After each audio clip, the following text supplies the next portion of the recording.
Bonjour! Salut! Bon, c'est notre premier live, donc clairement, il faut nous donner une petite chance. Parce que là, je vois en haut, il est écrit en direct plus le nombre de personnes. Bonjour! Salut! Est-ce que vous habitez à Montréal? Moi j'y viens direct, je réponds aux questions. Non, on n'habite pas à Montréal. On habite en France. On habite en France, donc on va commencer d'ailleurs juste une petite présentation rapidement. Je m'appelle Maude Bergeron. Je suis illustratrice et autrice des livres du projet Les Folies Passagères. Et c'est mon épouse, Gaëlle Descombes, qui est française. Mm-hmm. On s'est rencontrés il y a 2 ans et j'habite en France maintenant puisque, on avait envie d'avoir une relation autre qu'à distance. Mm-hmm. Et aussi pour développer Les Folies Passagères en France. Aussi. Puis ça fonctionne bien, d'ailleurs. Ouais. Des trucs. Donc vous êtes magnifiques, my God, vous êtes trop mignonnes, les filles. Merci! Par contre, j'en profite pour dire un petit truc. On n'est pas des filles, j'en profite pour le dire. Les deux, on s'identifie comme étant des personnes non-binaires, donc on utilise les pronoms féminins et les accords féminins, donc il n'y a aucun souci pour elle ou quoi que ce soit. Mais on n'aime pas qu'on nous appelle madame, fille, femme et tous ces mots-là. Ouais. As-tu quelque chose à dire? Parce que moi, je peux parler je longtemps. sais. Non, mais si on n'arrête pas, tu m'as vraiment bien présenté. Je t'ai bien présenté. Ouais. Juste un détail, Gaëlle Descombes, c'est aussi Bonnie Brown, donc la nouvelle Sylphide, c'est elle qui l'a écrite. C'est son pseudo c'est son pseudo d'autrice, en fait. Ouais. À la base. Mais vous pouvez aussi m'appeler Bonnie. Enfin, j'ai les deux noms, quoi. Gaëlle ou Bonnie. Voilà. D'une manière générale, les gens t'appellent surtout Bonnie. Sur les réseaux, je suis Bonnie, en l'occurrence. Ouais. Quand j'écris, je suis Bonnie. Après, dans la vie de tous les jours, on m'appelle Moi, Gaëlle ou puis Bonnie. ta mère, on t'appelle Gaëlle. Ouais. Moi, il faut comme que j'apprenne à tout gérer, genre, c'est-à-dire mes émotions, les commentaires, le nombre de personnes, tout. Ça fait combien de temps que vous vous considérez comme non-binaire? Moi, je veux dire, j'ai toujours été non-binaire, c'est juste que j'ai commencé à le comprendre avec beaucoup de niveaux différents, si on peut dire. Quand j'étais plus jeune, je me considérais, genre, pas trop... pas comme étant une femme, mais ça existait pas encore. Donc, ça a été plus compliqué. Donc, ça fait, je dirais, peut-être plus 3 ans pour moi, environ. Toi aussi, hein, je pense. Moi, c'est à peu près pareil. Après, Ouais. moi, je me suis toujours considérée comme Gwyn, donc vraiment dans la revendication politique de ce qu'est une Gwyn. Je me considère toujours comme Gwyn, mais non-binaire depuis, pareil, quoi, depuis 3-4 ans, quand j'ai fait mon travail, moi aussi, de réflexion autour du genre et au fait que j'avais aussi beaucoup de mal avec le mot femme et qu'est-ce qu'être une femme et comment je me sens moi et voilà donc Puis on a un vécu vraiment différent du fait que moi je suis vraiment une personne qui se présente d'une manière plus féminine puis toi t'es plus androgyne. Ouais. Donc on l'a vécu aussi dans notre vie d'une manière différente par rapport à tout ça pour notre identité, mais tout ça pour dire que le non-binaire c'est un peu un terme parapluie qui peut classifier plusieurs trucs. Moi, je serais plutôt fluide. Moi, je suis vraiment 100% non-binaire. C'est le mot qui me convient vraiment parfaitement. Une grande différence d'âge. Ça fait quel âge? Ça se voit tant que ça que je suis beaucoup plus jeune qu'elle. Non. Donc, on va juste préciser à la base que la thématique du live, c'est la santé mentale et la psychophobie. Donc, on fera d'autres lives pour parler de notre vie. Oui, pour parler de notre vie privée, si ça vous intéresse. Vas-y. Parce que, faut juste faire une autre parenthèse. On vient d'apprendre qu'on était famille d'accueil pour des chatons et leur maman. Les chatons ont 1 mois, ils sont arrivés à 17h, donc il y a 1 heure. Hein. Autant vous dire que la mode est à son climax de l'émotion. Voilà. Ça se peut que je sois assez intense. Puis les personnes qui m'ont déjà vu en événement, en personne, savent que je peux parler... puis m'en aller pendant vraiment longtemps à parler. Donc je vais te couper la parole. Voilà. On va parler de psychophobie puis de santé mentale, donc Moi, je voulais juste faire une précision. Moi, avant de rencontrer Maude, sur les questions de santé mentale, j'étais une merde.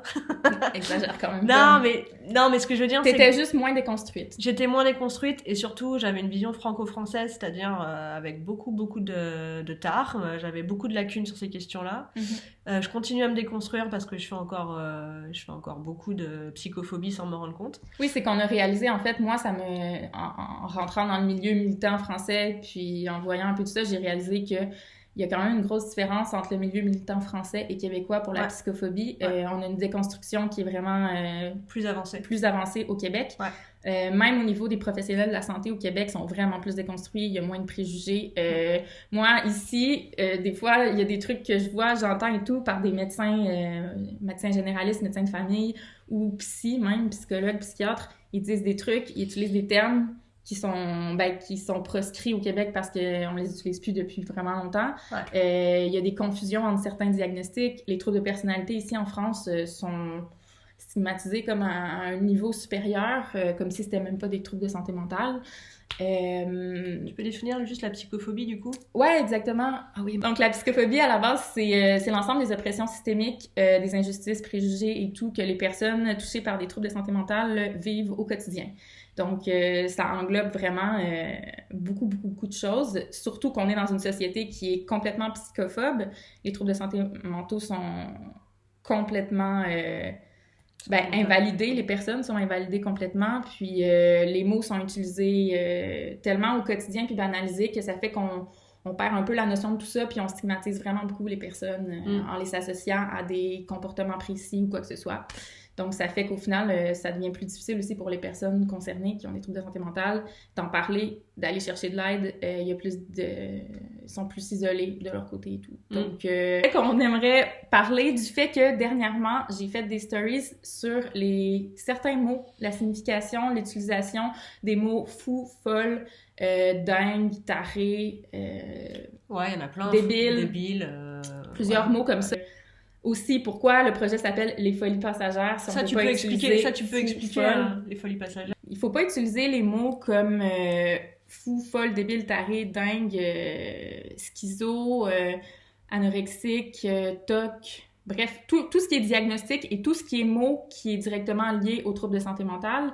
Il faut pas les utiliser dans un quotidien comme ça parce que ça vient complètement banaliser puis changer. Il faut pas utiliser ces mots-là parce que ça banalise complètement le vécu, mais ça permet aussi après ça de faire des amalgames. Donc, par exemple, juste au Québec, il y a l'expression « avoir l'air folle »,« avoir l'air fou », qui est souvent utilisée pour dire, par exemple, si je trouve que mes vêtements me font pas bien aujourd'hui, que je suis mal arrangée, que c'est pas beau ce que je porte ou que je suis pas à mon meilleur, je veux dire j'ai l'air fou, j'ai l'air folle. Juste le fait d'utiliser les mots fou, folle qui sont socialement, complètement et historiquement associés aux troubles de santé mentale, on peut pas dissocier le côté social de tout ça puis de la signification historique.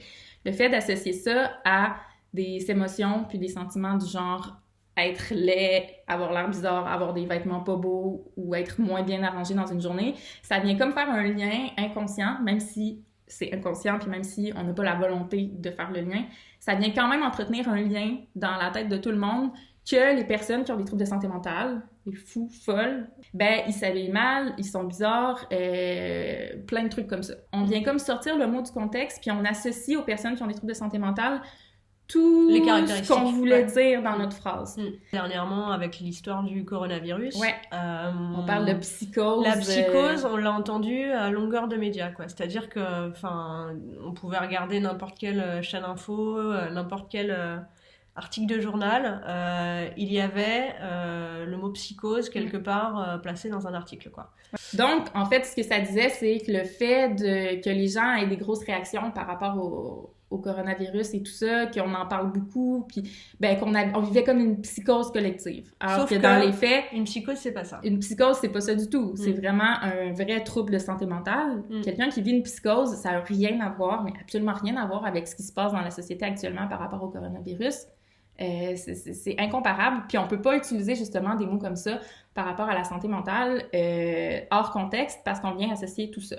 Oui, il y a quelqu'un qui dit c'est comme le mot dépression. C'est exactement la même chose. On en parlait encore tout à l'heure sur la dépression, c'est-à-dire que nous en France en plus, je trouve qu'on a une vision qui est un peu différente aussi sur la dépression. C'est que ce qu'on disait, c'est qu'il y avait des problèmes de santé mentale qui étaient plus acceptables que d'autres.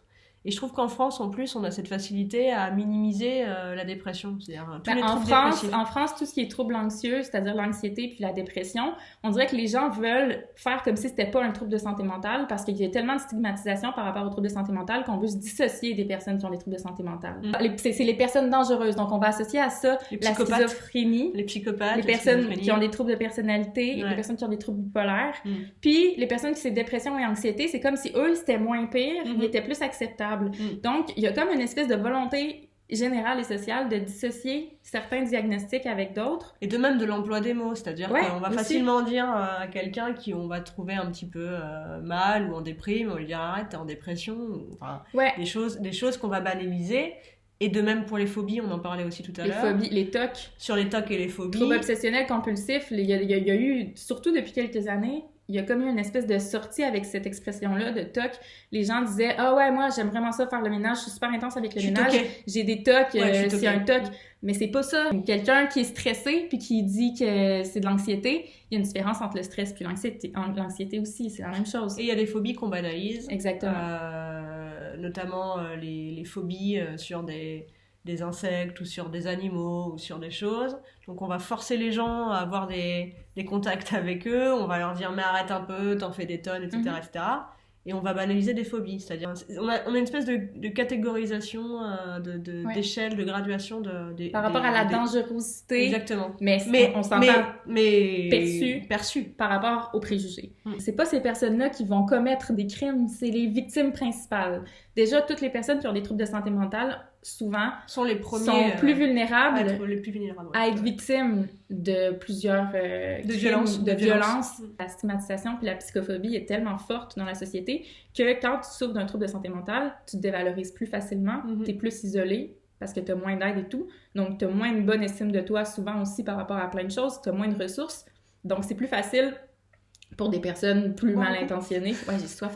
Personnes plus mal intentionnées de faire quoi que ce soit. Donc, il faut arrêter d'associer les crimes aux personnes qui ont des troubles de santé mentale. De toute façon, moi, j'ai appris ça récemment, justement, depuis que je suis en France. Borderline, c'est le trouble de personnalité limite. En anglais, c'est Borderline Personality Disorder. Là, j'ai l'impression que les gens au Québec vont dire « Merde, elle commence à parler en anglais avec un accent français. » Genre. Mais non! Borderline Personality Disorder. En France, on utilise borderline et on n'utilise pas vraiment trouble de personnalité limite. Puis, c'est un peu problématique quand on associe automatiquement ce mot-là, borderline, au diagnostic tout de suite. Puis en plus, il est utilisé le mot quotidiennement pour décrire des choses. Je pense que c'est le temps de faire mon coming out de santé mentale. C'est un des diagnostics que j'ai, le trouble de personnalité limite. Donc, c'est une des raisons aussi pourquoi j'ai fait plusieurs publications sur le sujet. Et des fois, les gens m'écrivaient des messages genre « Mais comment tu fais pour en parler puis savoir à ce point-là? T'es vraiment bien informée, blablabla. » Puis moi qui étais là « Ah ouais! » Ben, c'est mon diagnostic, entre autres. Puis en France, ici, juste à titre d'exemple, le médecin... mon médecin généraliste aujourd'hui, maintenant, quand je lui ai parlé de ce diagnostic-là, pour lui, borderline, parce que j'ai dit trouble de personnalité limite, il ne savait pas c'était quoi, j'ai dit borderline, pour lui, c'était associé à la schizophrénie, parce qu'en France, les médecins, parfois, des fois, c'est associé ensemble parce qu'ils connaissent pas vraiment bien ça. Puis notre médecin est génial, super bien, en vrai. Vraiment génial, parce qu'il m'a dit juste honnêtement, moi, je connais pas ça, puis je suis référée avec une psychiatre de toute manière. J'ai vraiment de la chance pour mon suivi en France, ici et tout. On remarque vraiment une grosse différence aussi dans le langage, comme on parlait, par rapport à la psychose. Mais en France, on utilise le mot « mytho » aussi tout le temps. Tout le monde dit ça. Au lieu de dire un mot mensonge ou mentir ou quoi que ce soit. Quand on veut parler d'un mythomane, tu vas dire un mytho. Ou alors quand on parle d'un mensonge, on dit c'est un mytho. Exactement. Puis ça, à la base, ben, ça découle aussi de la psychophobie. Il y a quelqu'un qui dit par contre, il faut que les gens arrêtent d'utiliser le mot boulimique. Boulimique, anorexie. Quand c'est galvaudé, oui. Quand c'est utilisé d'une façon. C'est que le problème, c'est que aussi avec le mot anorexique, souvent les gens vont dire qu'une personne maigre vont associer ça à l'anorexie automatiquement, alors que les personnes grosses, les personnes de tout poids peuvent souffrir d'anorexie. C'est pas toutes les personnes maigres qui souffrent d'anorexie, évidemment. Donc le fait de dire cette personne-là est maigre est anorexique, non. De toute manière, déjà à la base, on devrait juste jamais commenter... Juger quelqu'un sur... Oui, c'est ça. Commenter la santé mentale, l'apparence, quoi que ce soit. Les folies passagères, en fait, c'est une récupération du terme folie parce que, justement, le projet a été créé suite à des années très difficile où j'ai vécu justement avec mes troubles de santé mentale.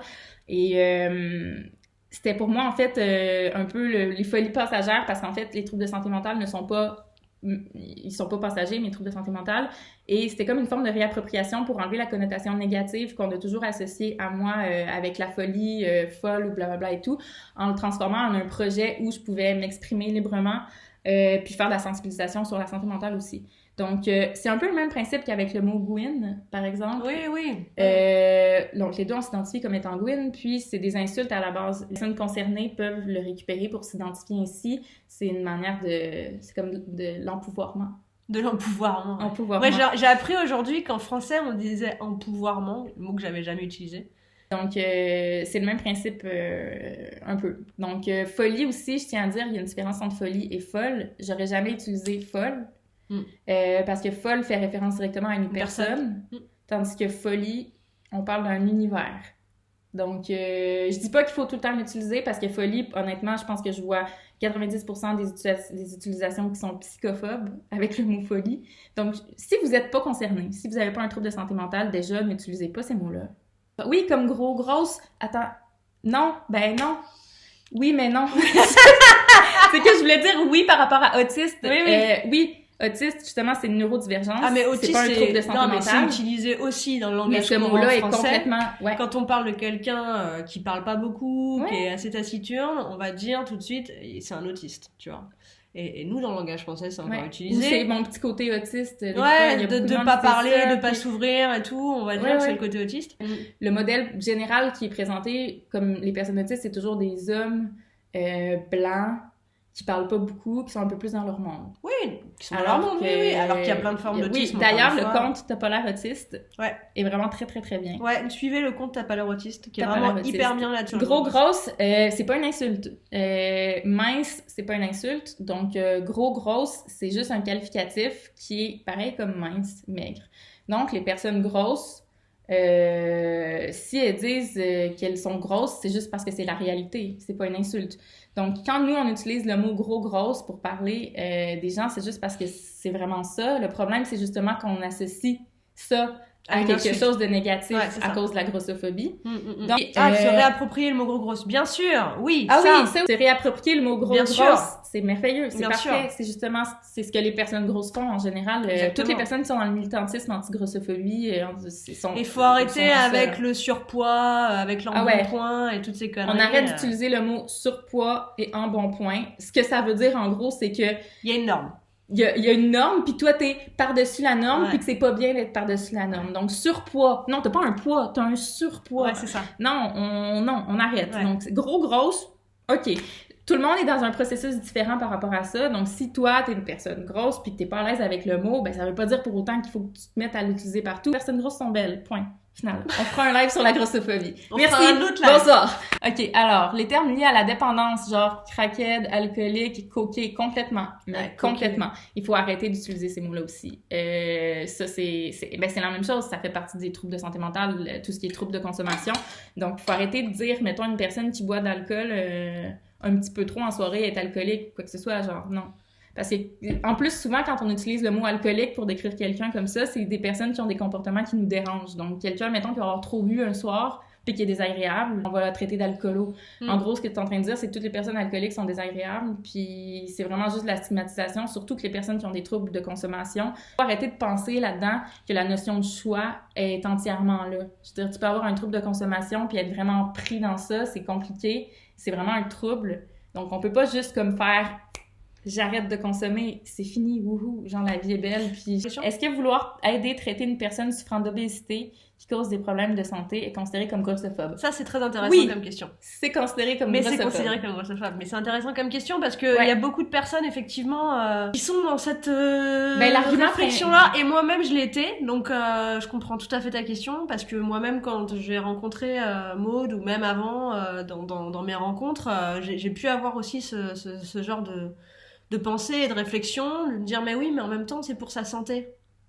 Et c'est super grossophobe d'amener la santé de l'avant parce que, en fait, même à ça, c'est juste parce que juste le fait de vouloir maigrir en tant que société puis que personne, c'est grossophobe à la base parce qu'on se dit qu'il faut pas être gros.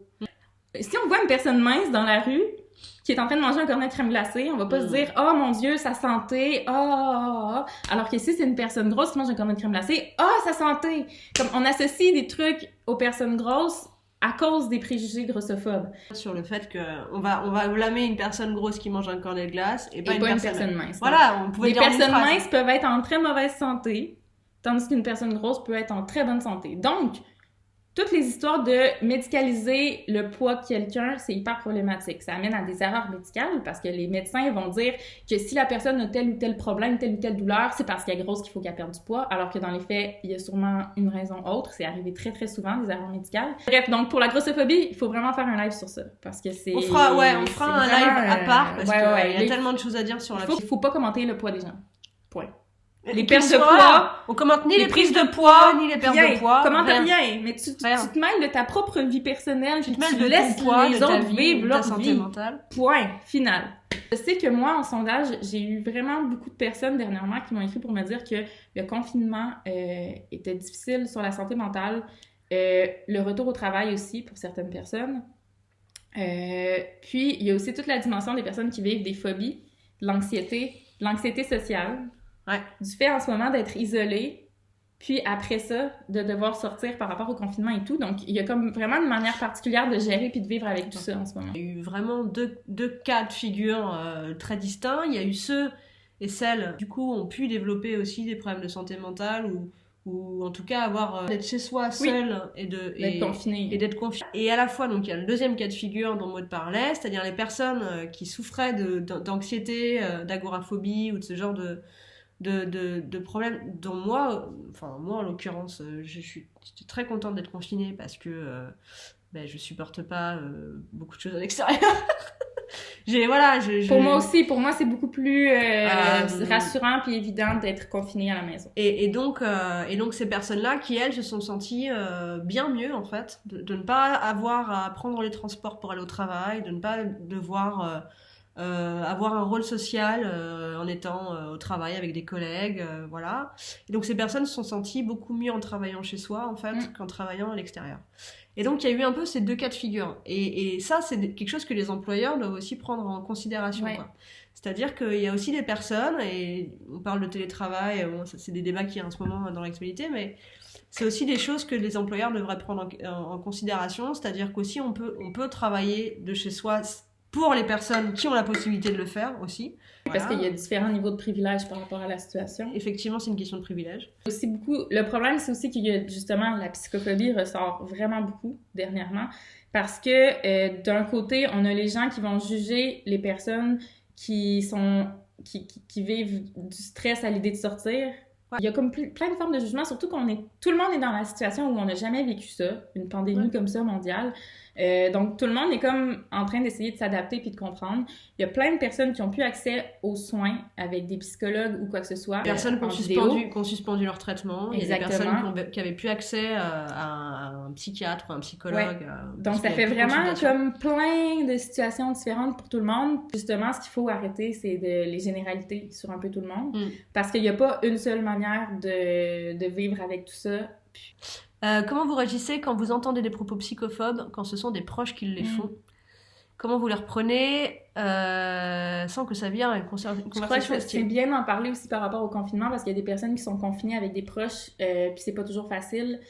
Quand on est une personne concernée puis qu'on est touché par un trouble de santé mentale, notre réaction peut être très différente de quand on n'est pas concerné. Je vais commencer par parler aux personnes qui sont pas concernées, qui n'ont pas de trouble de santé mentale, mais qui entendent des propos psychophobes. Si vous n'avez pas de trouble de santé mentale et que vous n'êtes pas concerné, vous êtes en position de privilège, ce qui veut dire que vous n'êtes pas personnellement affecté par la psychophobie. Ça peut vous impacter, vous dire « Ah, c'est épouvantable d'entendre ça ou quoi que ce soit », mais vous n'allez pas vivre l'impact directement sur vous, donc vous avez une espèce de rôle en tant que personne privilégiée en informant vos proches puis en les reprenant. Parce que vous ne vivrez jamais la situation d'une manière aussi émotionnelle qu'une personne concernée directement qui vit la psychophobie. Donc vous avez beaucoup plus de temps, d'énergie pour reprendre les personnes, leur expliquer et verbaliser. C'est pareil pour toutes les discriminations. Oui, c'est pareil pour toutes les discriminations. Quand on n'est pas concerné par une discrimination, il faut sensibiliser ses proches. Par contre, il ne faut pas parler à la place des personnes concernées. Par exemple, vous entendez une personne dans votre entourage qui a des propos psychophobes. C'est de le reprendre tranquillement en disant Ouais, en fait, moi, j'ai appris que c'était pas super de dire ça pour les personnes concernées. Mais ce qui est vraiment l'idéal, c'est de leur donner après des ressources pour que ces personnes-là puissent lire et s'informer par elles-mêmes. Donc, vous pouvez donner des comptes Instagram, les folies passagères. Non, mais il y en a plein d'autres. Oui, c'est ça. C'est vraiment, vraiment important, en fait, de donner des ressources qui viennent de personnes concernées. Donc, des personnes qui vivent avec des troubles de santé mentale ou qui savent de quoi elles parlent, qui vont expliquer des choses, verbaliser, pour que ces personnes-là puissent aller consulter leur contenu puis s'informer de leur côté. Par contre, ça ne veut pas dire qu'il faut que ces personnes-là aient envoyé des messages aux gens concernés. Parce que là, c'est de leur demander une charge de travail émotionnel qui peut être vraiment difficile. Quand tu reçois 50 messages qui sont tous « explique-moi ça », ça prend du temps, ça prend de l'énergie. C'est pas toujours bien formulé. Des fois, c'est pas délicat. Des fois, il n'y a pas de bonjour, de merci ou quoi que ce soit. Ça dépend à qui. C'est pas tout le monde qui arrive de la même manière. C'est vraiment beaucoup de demander ça à quelqu'un, surtout gratuitement.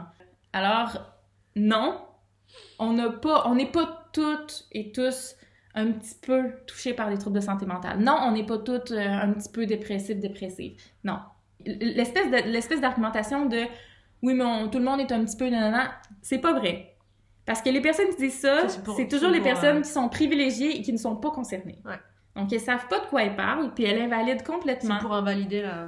Puis souvent, c'est involontaire, hein? Les personnes, ils font pas ça en ayant conscience que ça invalide. Il y a beaucoup de personnes qui vont dire ça comme ça, juste comme « ah oui, blablabla », parce que c'est super tabou, puis la psychophobie est forte, donc souvent, les gens veulent éviter ces conversations-là. On n'aime pas trop ça, souvent, socialement, les conversations dans le vif du sujet pour ces trucs-là. Puis, si on est une personne concernée, puis qu'on se fait dire ce genre de choses-là, ça peut être hyper violent puis difficile à vivre. On sait pertinemment que c'est pas vrai que tout le monde vit la même chose que nous. Il y a des gens qui ont des privilèges, qui sont pas touchés par des troubles de santé mentale, et ces personnes-là, c'est pas le même quotidien, mais absolument pas. C'est important de pas faire des généralités comme ça en disant « oui, mais tout le monde... » Non.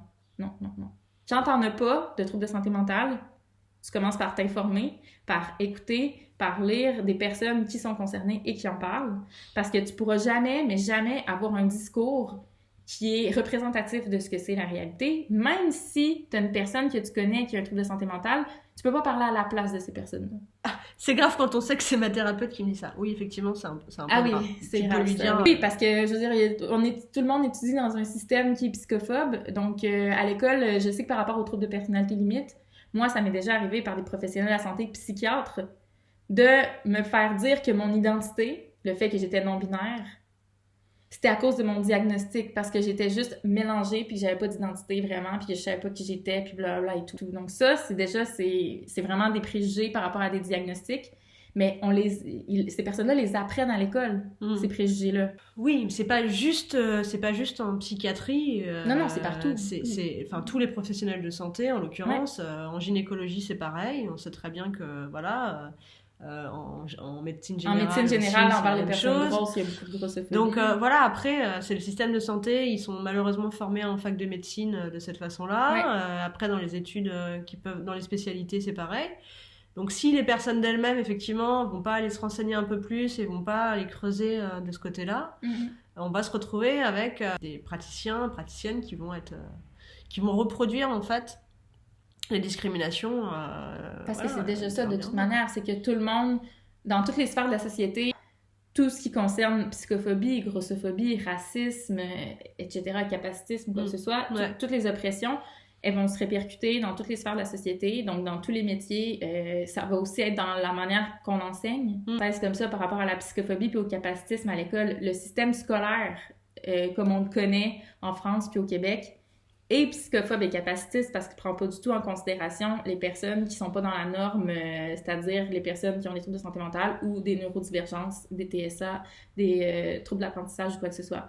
Donc, déjà, si on pense au fait que le système scolaire, depuis notre enfance, est basé sur la psychophobie puis le capacitisme, plus tu continues tes études, plus il y a toujours un impact quand même. Donc, les professionnels de la santé, il y en a vraiment beaucoup qui peuvent avoir des discours problématiques. C'est vraiment dommage parce que c'est difficile d'avoir accès à des soins.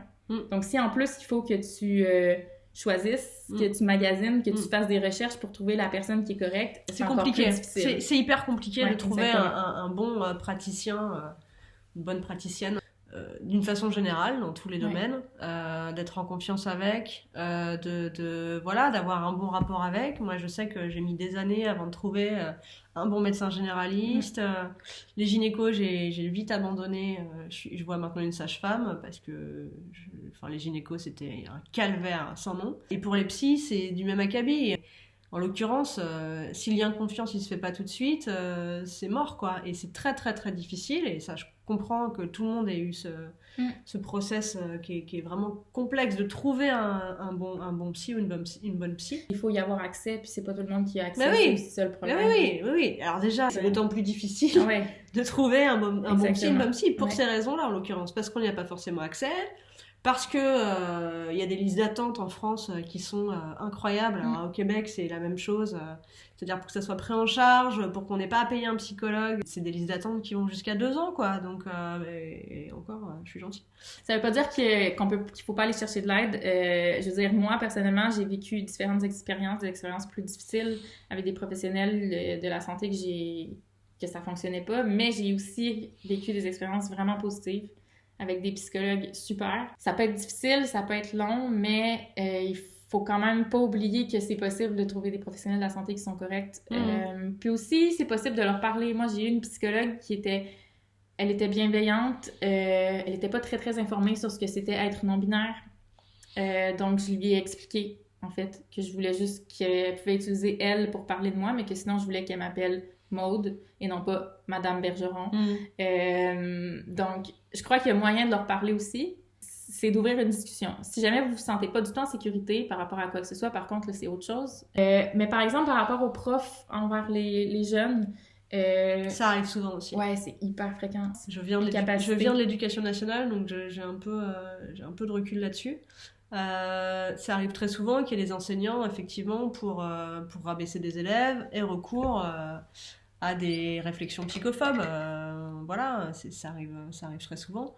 Donc ça c'est très très compliqué parce que pour l'élève qui n'a pas déjà trop confiance en soi et qui se prend ça dans la tête, même si l'élève souffre pas, a pas de troubles de santé mentale. Oui, parce que la psychophobie peut être autant, même si la personne n'a pas de troubles de santé mentale, c'est quand même de la psychophobie parce que ça véhicule des idées psychophobes. Tout à fait. En général.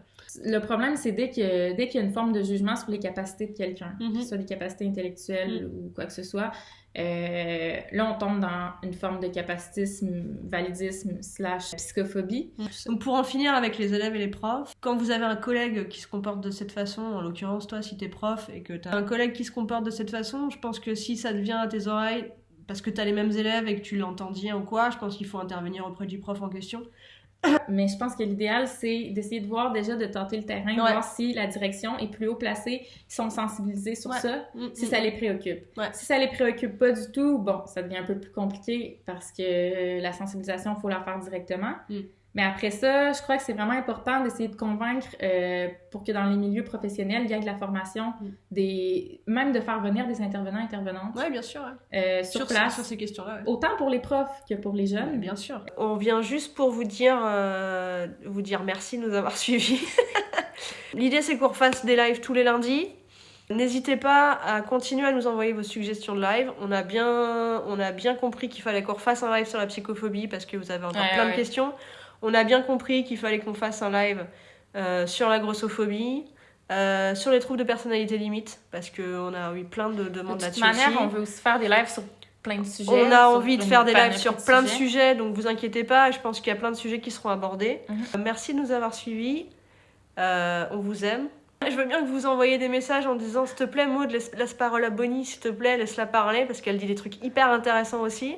Sauf que tu parles tellement qu'on peut pas l'entendre. Mais c'est que des fois, c'est que j'ai des idées qui arrivent dans ma tête, puis l'idée, elle arrive, mais bang! Tu sais, comme elle peut pas prendre une petite pause puis attendre. Il y a beaucoup d'idées qui arrivent en même temps. Puis qu'il y a plein d'idées qui arrivent en même temps. Donc je me dis, si je dis pas elle tout de suite, je vais oublier l'autre que j'ai à l'arrière. Puis là, finalement, je vais juste perdre, puis je vais... Alors, ce qu'on va faire, en fait, c'est qu'on fera 2 vidéos séparées. On fera une vidéo uniquement avec Maud et une vidéo uniquement avec moi. Comme ça, vous pourrez m'entendre parler. Peut-être que c'est pas facile à suivre. Donc, désolée. Mais on vous aime.